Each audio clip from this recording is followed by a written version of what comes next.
गुरु द्रोणाचार्य का जन्म महाभारत काल में हुआ था। उनके पिता का नाम भारद्वाज और माता का नाम आपकी जानकारी के अनुसार भ्रातृकारिणी था।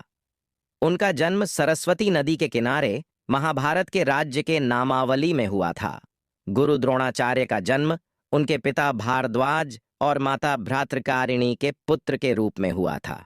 उन्होंने महाभारत काल में अपनी शिक्षा और गुणों के कारण बहुत महत्वपूर्ण भूमिका निभाई और धर्म युद्ध में अर्जुन और पांडवों को शिक्षा दी। गुरु द्रोणाचार्य का जन्म उनके विशेष गुणों और शिक्षाओं के कारण वे महाभारत के महत्वपूर्ण चरित्रों में से एक बन गए।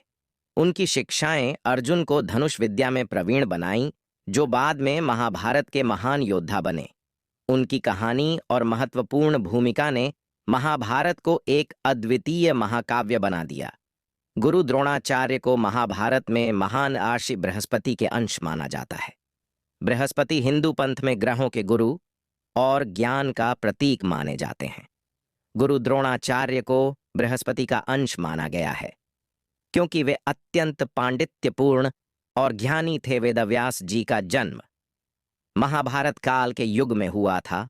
उनके पिता का नाम पराशर आर्षे और माता का नाम मात्स्यगंधा था। उनके जन्म का विशेष उद्देश्य था महाभारत और पुराणों की रचना करना, जो धार्मिक ज्ञान और मानवीय नीति को सार्थक बनाते हैं। वेदव्यास जी ने विश्वकर्मा कुंड के पास पराशर ऋषि के उपदेश के बाद उनकी माता मात्स्यगंधा द्वारा जन्म लिया था। उन्होंने धर्म और ज्ञान को लोगों तक पहुंचाने के लिए अपना जीवन समर्पित किया। उनका योगदान हिंदू धर्म के इतिहास और साहित्य में अत्यंत महत्वपूर्ण है। वेदव्यास जी ने अपने जीवन के दौरान वेदों को संगठित किया और महाभारत का निर्माण किया। उनके द्वारा रचित ग्रंथों ने हिंदू धर्म की साहित्यिक धारा को निर्धारित किया और लोगों के जीवन में धार्मिक और नैतिक मूल्यों को समर्पित किया। उनके जीवन और कार्य का प्रभाव हमारी सांस्कृतिक और धार्मिक धारा पर अब भी अद्वितीय है। वेदव्यास जी को हिंदू धर्म में भगवान विष्णु के अवतार माना जाता है। उन्हें भगवान विष्णु के एक अवतार रूप में जाना जाता है, जिसका उद्देश्य लोक संचार और धर्म संस्थापना था। वेद व्यास जी को हिंदू धर्म में भगवान विष्णु के एक अवतार वेद व्यास अवतार माना जाता है। उनका प्रमुख कार्य वेदों की संग्रहण, संशोधन और व्याख्यान करना था। उन्होंने भगवद गीता को लिखा और महाभारत का संपूर्ण इतिहास और विवेचन किया। उनका योगदान हिंदू धर्म के विकास में महत्वपूर्ण है। कर्ण का जन्म कुंती और सूर्यदेव के बीच एक अद्वितीय घटना से हुआ था। कुंती ने अपने युवक वर्षों में एक मंत्र के बल पर सूर्यदेव को पुकारा था और उनसे एक पुत्र की मांग की थी। सूर्यदेव ने उन्हें एक अत्यधिक तेजस्वी पुत्र का आशीर्वाद दिया, लेकिन कुंती को गर्भधारण करने से पहले सूर्यदेव ने उन्हें उसके लिए गोपनीय रहस्य दिया कि यदि उन्होंने बच्चे का जन्म दिया तो वह संसार में महान योद्धा के रूप में जाना जाएगा। इसके बावजूद कुंती ने कर्ण को जन्म देने से पहले उसे एक पुत्र के रूप में सूर्यदेव के आज्ञानुसार नहीं जन्म दिया था।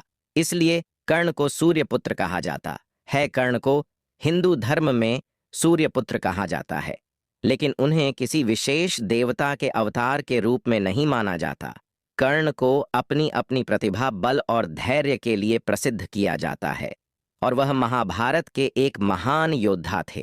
कर्ण को हिंदू धर्म में किसी विशेष देवता के अवतार के रूप में नहीं माना जाता है, जो महाभारत के कथानक में एक प्रमुख चरित्र थे। कर्ण को सूर्यपुत्र कहा जाता है क्योंकि उनकी माता कुंती ने उन्हें सूर्यदेव के आशीर्वाद से पैदा किया था। अर्जुन का जन्म कुंती और पांडु राजा के बीच एक अद्वितीय घटना से हुआ था। कुंती ने अपने युवक वर्षों में सूर्यदेव को पुकारा था और उनसे एक पुत्र की मांग की थी। सूर्यदेव ने उन्हें एक अत्यंत तेजस्वी पुत्र का आशीर्वाद दिया, लेकिन कुंती ने उस समय पांडु राजा के साथ नहीं थीं। इसलिए उन्होंने पुत्र का जन्म देने से पहले उसे धर्म संधान किया। इस प्रकार उन्होंने पांडु राजा के अनुमति के बिना अर्जुन का जन्म दिया था। इसलिए अर्जुन को कुंती का पुत्र और सूर्यदेव का सदृश्य माना जाता है। हिंदू धर्म में अर्जुन को किसी विशेष देवता के अवतार के रूप में नहीं माना जाता है। वे मानव जीवी के रूप में महाभारत के एक प्रमुख कर्ता थे। अर्जुन को महाभारत के एक प्रमुख योद्धा, धर्म के पालनकर्ता और भगवान श्री कृष्ण के शिष्य के रूप में जाना जाता है। भगवान श्री कृष्ण का जन्म महाभारत काल में हुआ था। उनके पिता का नाम वासुदेव और माता का नाम देवकी था। उनका जन्म मथुरा नगर में एक कांस की गुफा में हुआ था।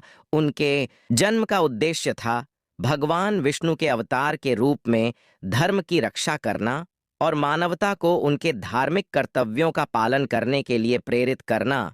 भगवान श्री कृष्ण को हिंदू धर्म में भगवान विष्णु के एक अवतार के रूप में माना जाता है। उन्हें विष्णु के 8वें अवतार के रूप में भगवान विष्णु के साथ उत्पत्ति संबंधित एकादश अवतार में शामिल किया गया है।